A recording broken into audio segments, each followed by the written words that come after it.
All right, welcome everyone watching us live on Facebook and YouTube back to Armed with Faith with Father Gary Kouracos. This is a weekly program talking about ways to support youth and young adults in the church.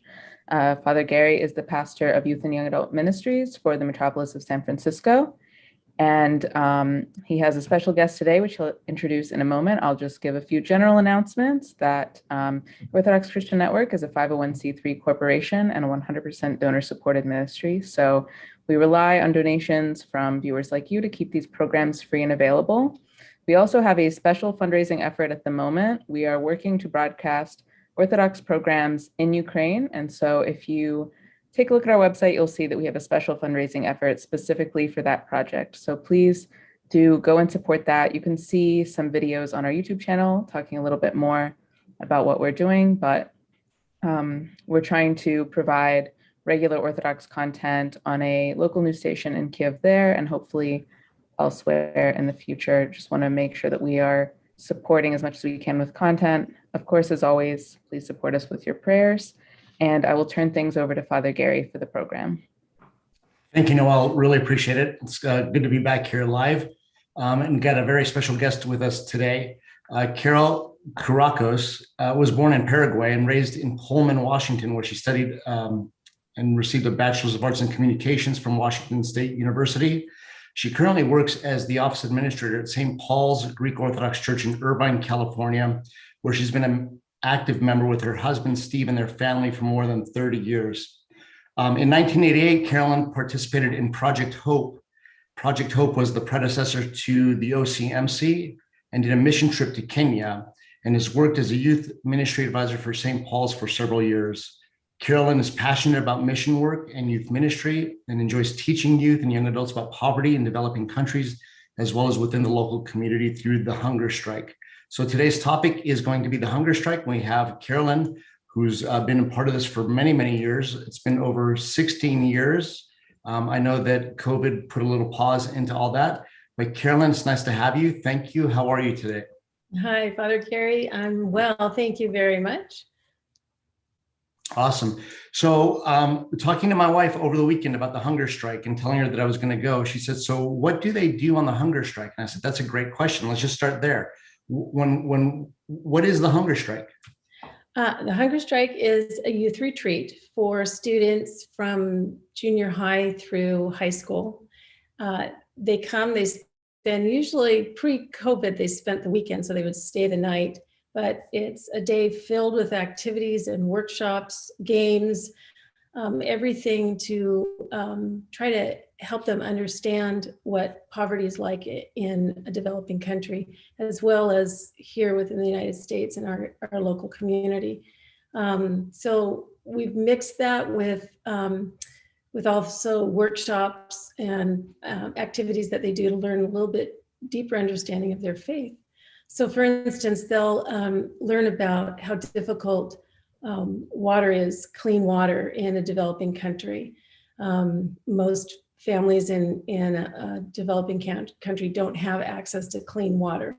So they'll learn about that. But at the same time, we'll mesh that with blessing of the waters and reciting of the creed and talking about, what baptism means to us.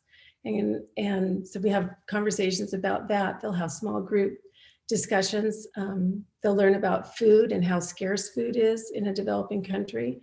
And we'll do workshops around that so they can understand what that means. They'll make prosfora or autoklasia or koliva, and we involve other parishioners to teach them those things. So we have a woman in our church that makes koliva, and she's come many years to teach them how to make koliva and why we make it for memorial services. But it always connects back to hunger in another country or a need in another country.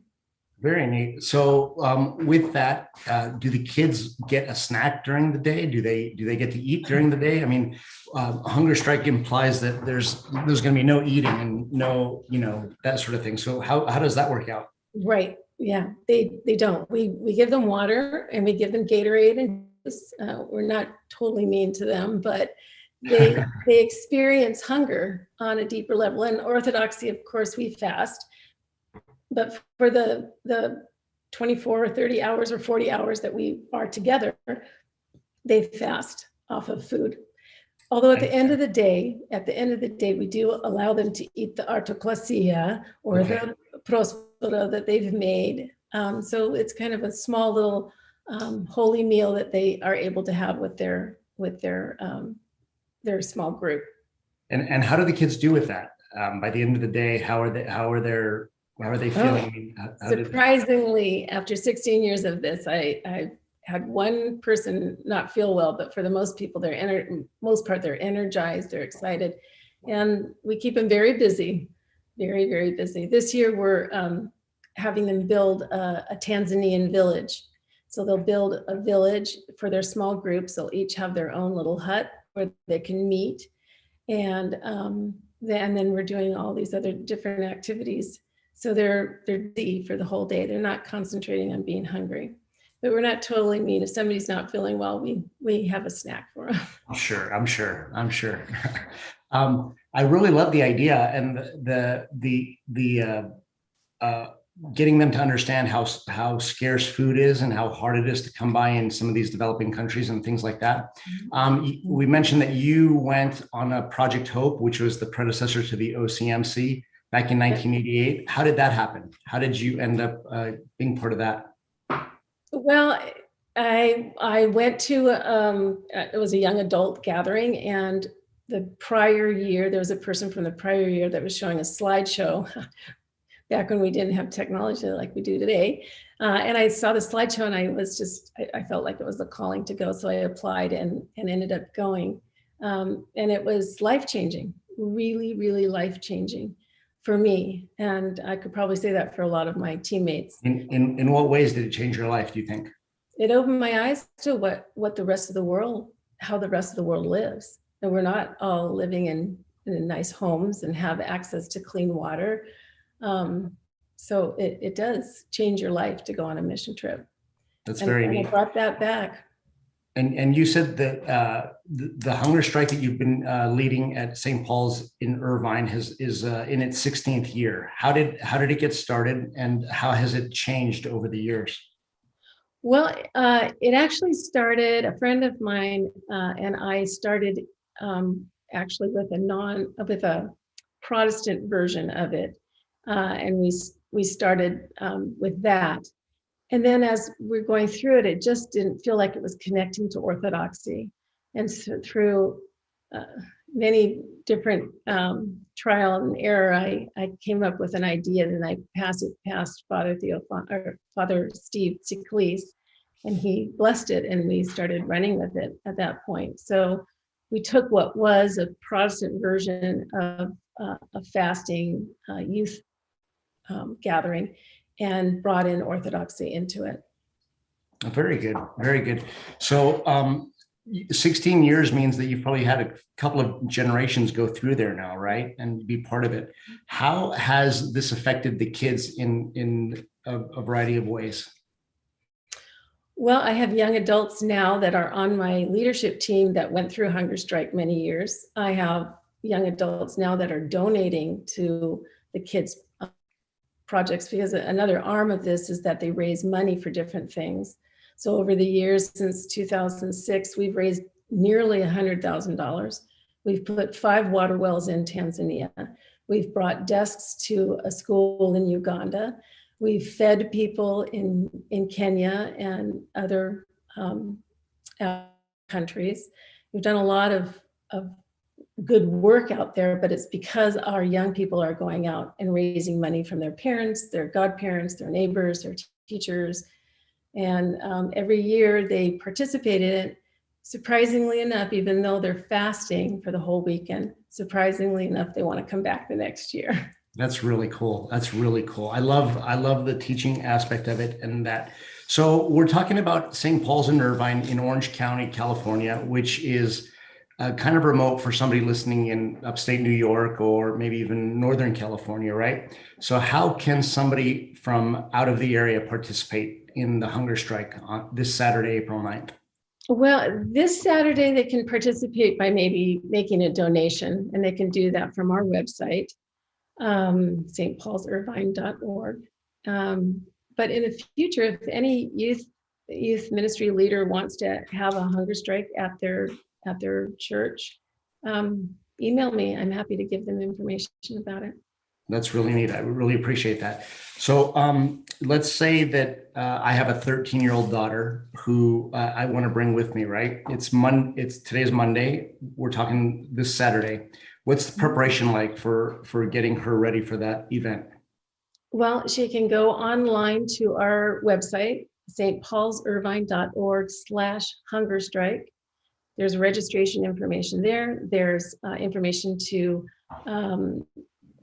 get the fundraising elements to it, as well as donor information. If she wanted to copy the link for donations, she can send that out, and all those funds come through to St. Paul's.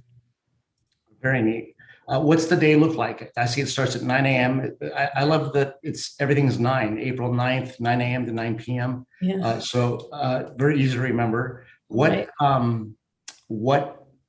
does the day look like? When they get there, they obviously register, sign in, and then what's the day look like? Well, they register, they sign in. The first thing that happens is our mission team prepares a Tanzanian breakfast for them. So they'll have Tanzanian food. I don't know what they're preparing this year. Last time in 2019, they had banana bread and those little teeny tiny bananas and fruit juice and fruit. They had a peanut soup. It was all Lenten, but it was also Tanzanian. So that's the first meal. That's the first and only meal they basically have, right? That's the first and only meal they actually have. And so we'll sit down on congas and we'll do the youth leader introductions and the small group assignments. And then they'll come into our event center and they'll start building their Tanzanian village. So they'll put up the tent, the huts that they're going to be building. And do all the kids know each other? Are they all from the same parish? I mean, how do the kids get acquainted with each other? Well, currently the kids that are registered for this Saturday all know each other because they all go to St. Paul's. In the past, we've had representation from 3 or 4 churches. We've had Antiochian and OCA and different churches joining us. So they're making new friends, but they're all Orthodox. They can also bring their own friends from their school that aren't necessarily Orthodox. It's a great way to witness to them. Very, very neat. Very neat. So I'm looking at this and I'm wondering, Noel, if there's any questions online or anything, feel free to pop in at any time. But I'm excited about this event because I think that it's important that our kids realize what happens outside of their community, right? Like outside of their world, outside of the things. And it gets them to realize the blessings that they have in their lives and that they might be able to give more than they necessarily want, right? So the giving becomes more than the wanting. And that leads to a really kind of special relationship with Christ and a great message during Lent as well. Right. Let's talk about the lessons that they learn in building the tribe, in building the village, in building those things, and some of the things that the realizations that you've seen these kids come across in the hunger strikes in the past. Yeah, well, some of the workshops that we have them do and some of the relays that we have them participate in really drive home some really important facts. And one of them is clean water. So we have them running relays, barefoot relays to one water source, washing their feet and running back. So each of the different groups will do this. And at the end, they'll see what the water looks like. But in a country like Tanzania, there's one water source where they wash themselves, wash their clothes, take the animals down to give them water. And so it really drives home that lesson that water is very valuable and we are very blessed here. So we talk a lot about that and about clean water because most of the deaths that happen for youth happen in developing countries because of lack of water and sanitation. Right.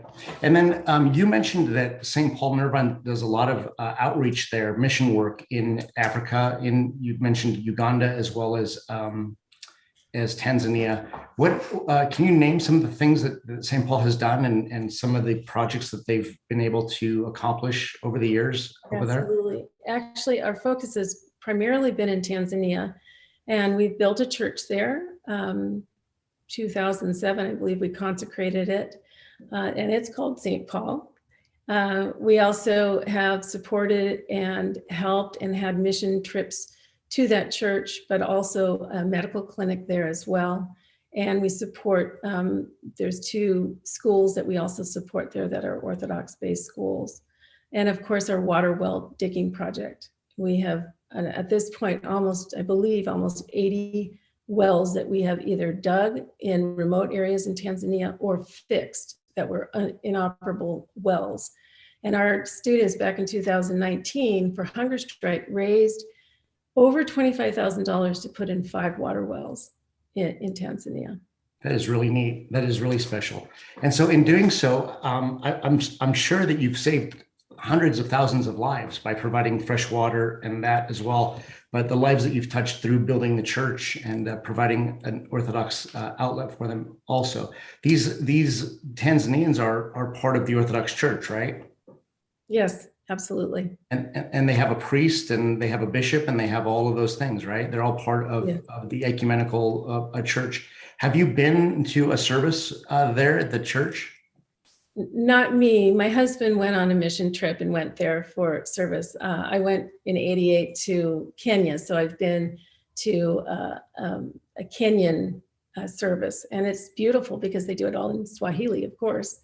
But my husband went, and he attended in that church in the St. Paul's in Tanzania. Very neat. And I'm just curious as to how the perception of orthodoxy, how the liturgy is celebrated there, and if there are any differences with what they do versus what we do here, in the sense of chanting or liturgical action or anything like that. No, I think you could probably move from your parish here to there and recognize that it's the same liturgy. The only thing that's going to be different is that it's in Swahili and the chanting is in Swahili, and it's really beautiful. I would think that a Greek person going to something like that would be able to sympathize with non-Greeks coming into an Orthodox church, right? And hearing Greek, it's all Greek to me, and, Right. and doing that. I'm on one of my screens here on my where we're recording the show. I've got the website up at St. Paul's with the hunger strike information here. Pan-Orthodox Lenten Youth Retreat for kids 6th to 12th graders. And you've got about, I want to say 20 kids on here in this picture, and the smiles are enormous. And I'm just wondering now, how many kids come back year after year to participate in it, and how different is it from year to year? It changes every year, and the theme changes every year. But we try to incorporate services like Father Steve talks about the Proscomidi service, and we'll have the Blessing of Waters. Those are kind of standard things that we have. And obviously the workshop to make either Artoklasia or Koliva or Prosora, that's an element that's part of it. But kids do come back year to year because it changes every year. And I think kids want to do something good. I think it's a desire of theirs to do something good. And my hope for Hunger Strike, my hope for our kids is that they one day will want to go to a developing country. They'll one day want to go on a mission and share the news of Jesus Christ with somebody else in another country. I really appreciate that. I love that. Now let's talk about some of the statistics that you were sharing with me before we came on air, and you were talking about how it's important for you to share these statistics with the kids that you mentored during these retreats. So you were saying something about a number of kids in these developing countries that aren't able to go to school. You want to share some of that again? It actually shocked me. 264 million high school students are not in school. then as I said to you before we came on air, in some countries like Tanzania, public school does not necessarily mean it's free. It's public, but it's not free. And so at some point, the kids can't afford to go. And if you're a child of somebody who lives in a rural area, you're not going to be able to go to school. And the only way to break that cycle of poverty is to get an education. That's why this year we're asking the kids to raise money so that we can support and pay for scholarships for deserving students that are in need and in need of education. That's the only way out. And they think some of the statistics I was pulling from some of the sites were saying that that's the key to end poverty. If you're living on $1.92 a day, you have to get a better education than just 5th grade.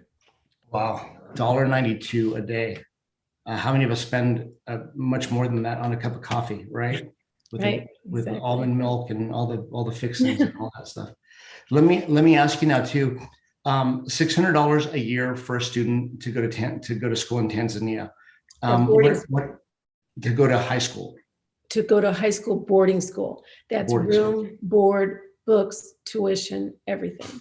Okay, and then those students get to stay at the school. You said boarding school, so they're staying there, so they're getting fed as well.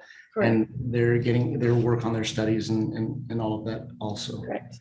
Okay, now let's talk about about Tanzania a little bit. How big is Tanzania? Where exactly is Tanzania in Africa? And how long would it take somebody to go from Irvine to Tanzania? Because I can tell you that it takes 24 hours to get from Southern California to Athens if you make a stop, right? And it takes 24 hours to get back. So how hard is it and how difficult is it to get to Tanzania?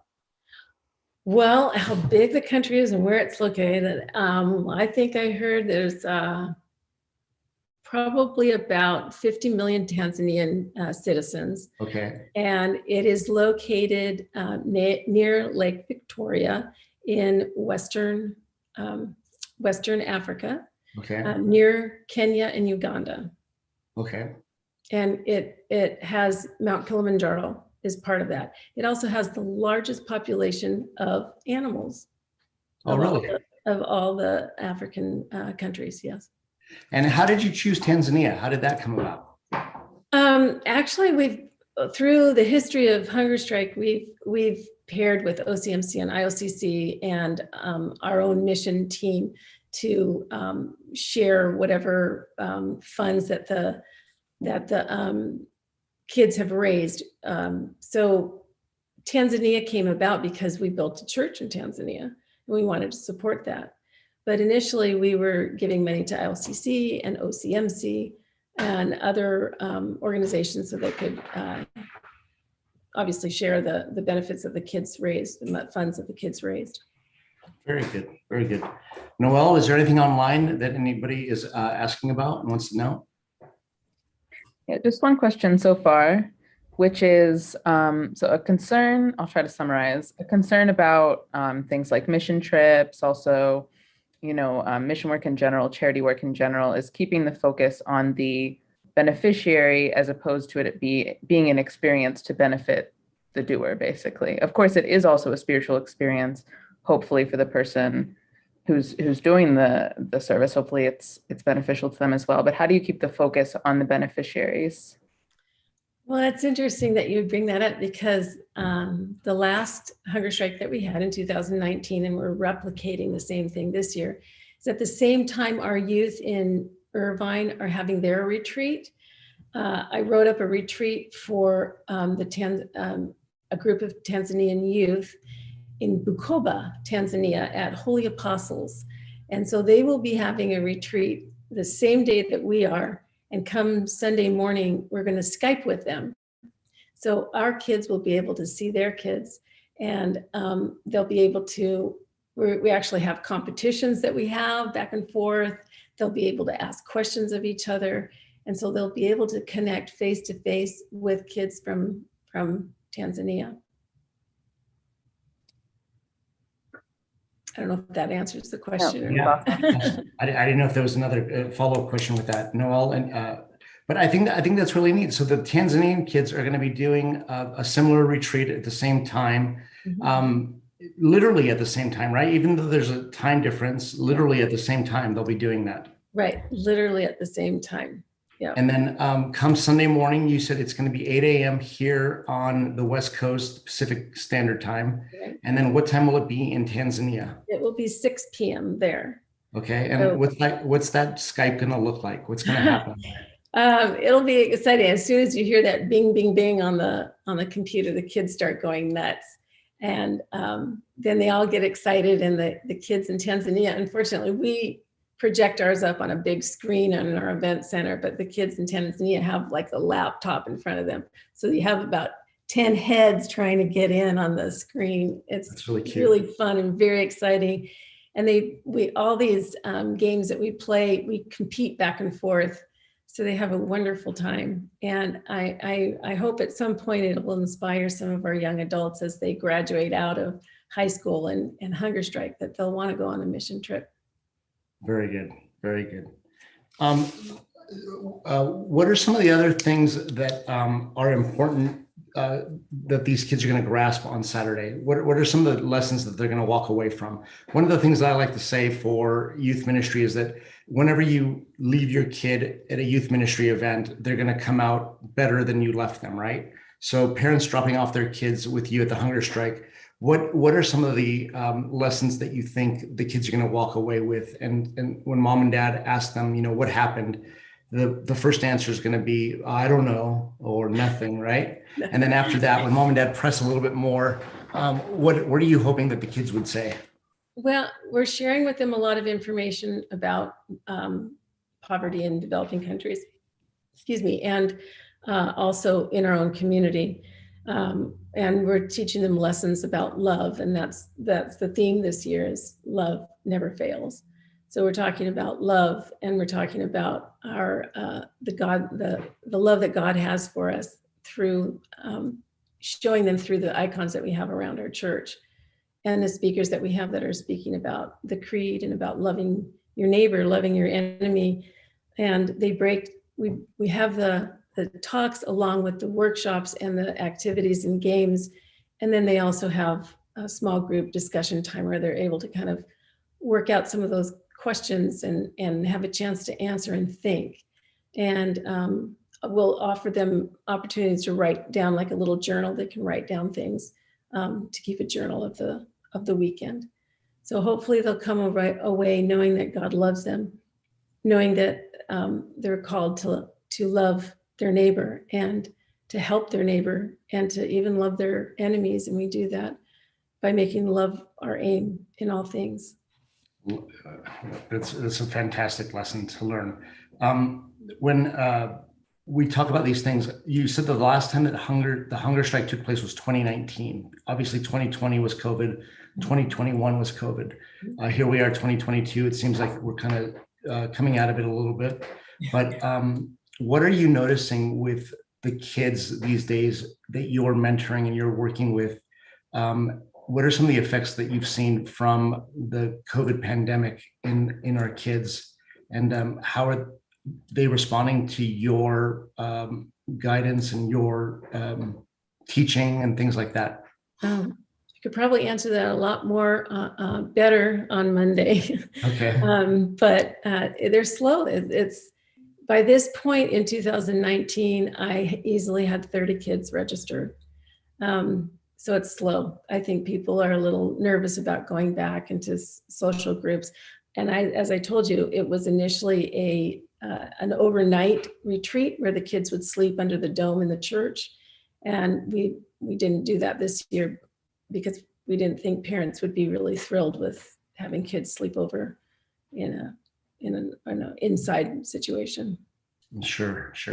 I get that. The unplug is part of your thing here. Unplug and get connected. Plugged into, so we're all plugged into social media, but we're asking the kids to unplug and get plugged into something else. I think that's a great thing to teach. And then learning about the Gospel of Matthew, where Christ says, "As you did it to the least of my brethren, you did it to me as well." How do these kids earn the opportunity to kind of come back and share what they've done? Are there opportunities for them to discuss with others what they've learned from the retreat, or do presentations at the church, or to share with other parts of the community, outside of St. Paul's community, but in the Orange County area? Well, first and foremost, the Sunday of Hunger Strike, they give the sermon that day. They give the presentation. They talk about everything that they've learned, statistics and information that they've learned throughout, and the messages that were given to them. So I just want to clarify real quick. The Hunger Strike takes place on Saturday. Correct. And then on Sunday, they're giving a presentation on everything they learned. Yes. That's so normally they spend the night, but they're coming back very early in the morning to Skype with the kids in Tanzania. Okay. And they'll participate in divine liturgy, and after liturgy, they'll come in and give a presentation to the entire parish about what they've learned, what they went through, and the statistics information that they learned through the weekend. How do they decide who's going to say what and how they're going to do all that? They volunteer. They're not forced into it. They volunteer. And it's surprising every year that there are certain kids that like to step forward and speak. And other ones want to do something that's more maybe graphic or creative. So it all seems to work out. And we have a song every year. This year we're singing the Tanzanian national anthem, which is really beautiful. It's actually really beautiful. It talks about blessing the children, that God blesses the children of Tanzania. And we sing it in Swahili. So the kids learn a little Swahili as well. That's awesome. What have I not touched on that you want to share about the hunger strike? What are some things that if there's somebody who doesn't have kids, like we said, they can go online and donate, right? Yeah. But and you said if there's a youth worker in another community that wants to replicate this, you'd be happy to share that information. Maybe Noelle, you can share that Carolyn's email address in our chat and other platforms as well, so people can have that. But is there anything that we've missed in our conversation? Because you're hitting a whole lot of topics. You're hitting social issues. You're hitting fasting. You're hitting the economical, issues. You're talking about education. You're talking about clean water, environmental. I mean, you've got a lot of things wrapped up here in one little, day. I'm looking at these statistics that you have online as well, and one of them that says 16,000 children die each day from hunger alone, and that blows me away. That the way that our kids say I'm hungry, and they might just be thirsty, right? Or I'm hungry, and they might just be bored and need something to do, right? And they'll open the refrigerator, and I'll do the same thing, open the refrigerator and stare at it forever and ever and say there's nothing to eat when there's a full refrigerator, right? So I'm just thinking along those lines, like where do you get the ideas? How do you put this together? Who helps you do that? All of that stuff. I'm fascinated by everything that these kids are going to grasp in those 12 hours from 9 to 9. And it's a lot. And I'm wanting to know how you've come up with it and think about it. You even said that you do the blessing of the waters. Mm-hmm. So they're getting liturgical information as well. Yep. They do the bruscomivi, so they're learning about prayer. They're hunger striking, so they're learning about fasting. Yeah. They're washing their feet in the same water as the animals are going to drink from, so they see what happens to the water as person after person steps through it. So tell me, we had a show a few weeks ago with a gentleman named Drew Baker who talked about project-based learning, and this totally sounds like project-based learning. Like the kids probably not going to open a book all day, but they're going to learn a whole lot through their actions, right? Yeah. And so where do these ideas come from? How do they develop? And how do you put a retreat like this together? Oh, maybe I'm a little crazy. I come up with a lot of ideas that, and part of it was my trip to Kenya, and just that has become a passion. And if I could do it, and back in 2019, my hope was to take those kids, some of those kids, to for a family mission trip to Tanzania, and then COVID happened and we couldn't do it. But yeah, no, it comes. They're just ideas that pop into my head. Things that I want to drive home, to make them realize that they're blessed here in the United States. And, Holy Spirit, I guess. Very neat. We'll go back to Noelle with any questions or anything else that anybody's brought up.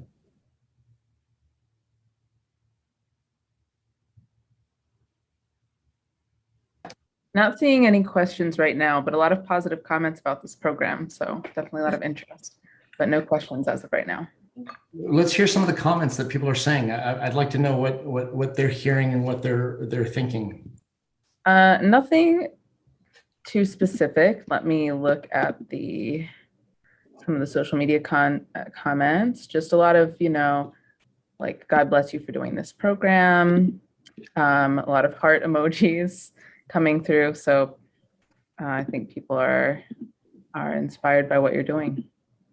And that's so important these days. I think that hope and inspiration are really important, especially for our kids these days, because I'm seeing a lot of depression, anxiety, and things like that. Even with the latest news about what's happening in the Ukraine, Yeah.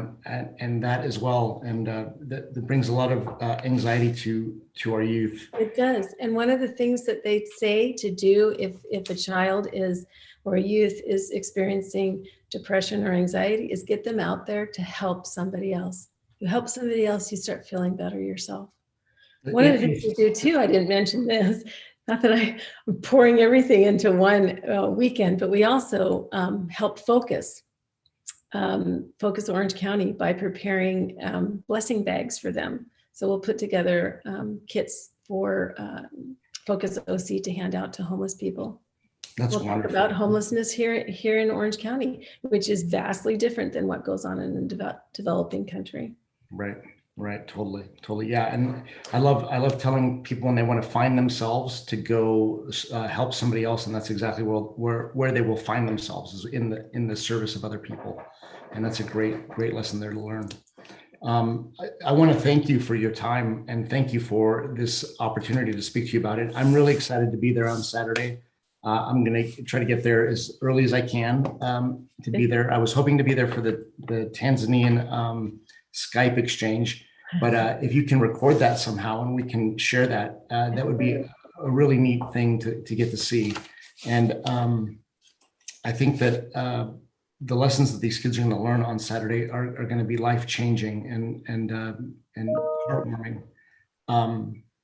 What else can somebody like me, a priest in a parish far from you, what else can a youth worker in another state, what else can other people do to help build this Saturday's event to be greater than just a local event for Irvine?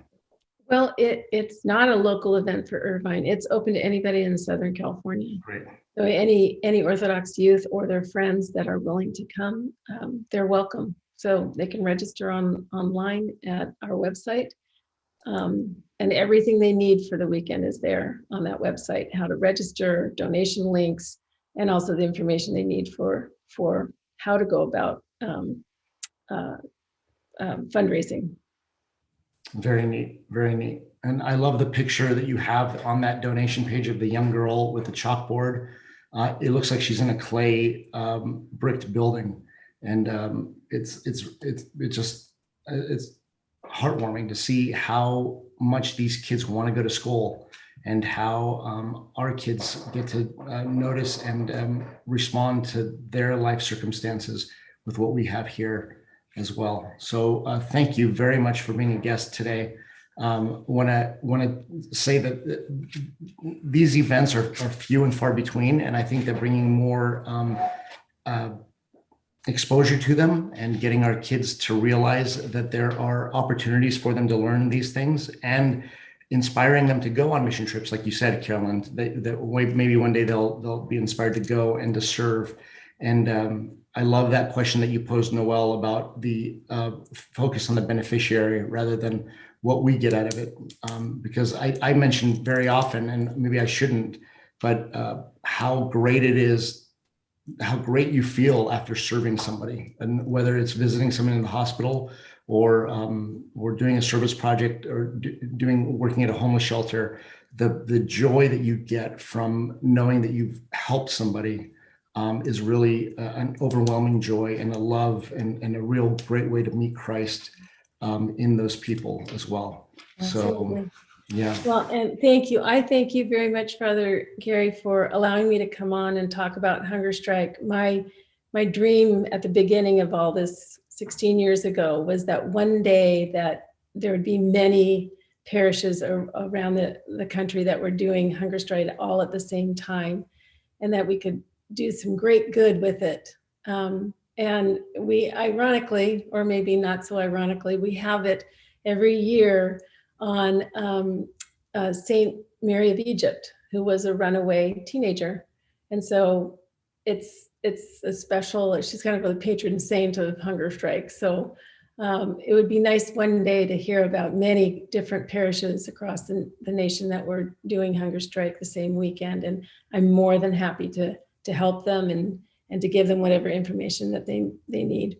Awesome. From your mouth to God's ears, and maybe bless the hands of other people that can do it as well. I'd love to see that too. Let's see. You and I will meet on Saturday and we'll discuss it and see what other things we can do to get our kids involved and focused on Christ and not their social media likes and those things, right? Right. Awesome. Right. Thank you, Noel, for helping with the show. Thank you, Carolyn, for being part of the show. Give my love to Father Steve and Father Theophanes, great supporters of mine and great mentors as well. Love seeing them. And Irvine does so many great things. You've got so many great people over there. Steve and Eve Tibbs. Eve was a guest on the show as well.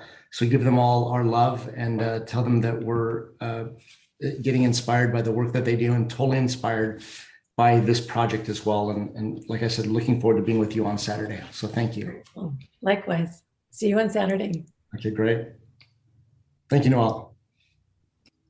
And I'll just say for anyone who is watching after the fact, I will put the link on the website and on all our social media in case you're looking for the link to Hunger Strike. So definitely look into it. And any announcements from you, Father Gary? I don't have too much. No, we're April is going to be the last month of, no, we'll go through May. I'm sorry.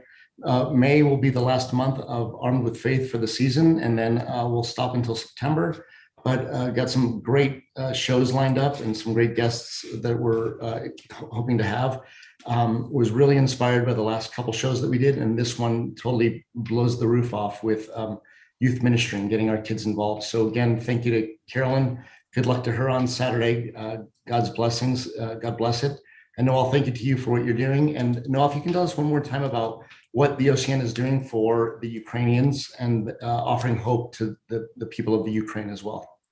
Yeah, so we are partnering with a local television station that's still in operation in Kiev, and we are providing broadcast materials for them, basically. We're having various priests record messages of hope and inspiration for Ukraine, and we're also going to be transferring some of our recorded programs to them as well, so they can just have regular broadcasts of Orthodox content, whether it's just uplifting messages or educational resources that are focused around this theme of hope. So that's what we are doing. And we are also, so that fund will go to supporting that effort, keeping this TV station open and supporting the journalists there as well. So that is a special project we've been working on. Awesome. Thank you, Noel. And God bless the OCN as well for the work that they do. So thank you. I will mention also, if anyone's watching that has young kids, we're also, we have a lot of resources for young kids for Lent and Holy Week from Orthodox Pebbles. Those are on the website. If you look up Orthodox Pebbles, you'll find it all, craft tutorials, lesson plans, things like that. Good for Sunday school teachers, homeschoolers, parents. And also this Thursday, we're having a program with Alexi Krindach about how the pandemic has changed Orthodox parishes. So that should be really interesting, looking at some statistics about how parish life has changed, maybe for better, for worse, just how it's changed overall thanks to the pandemic. And I think the results are somewhat surprising and really interesting and not as negative as people would think. So definitely check that out on Thursday. No, it's not. I think there's some positive that's come out of it. So good, very good. I was going to say, is that really a road we want to go down and look at? No.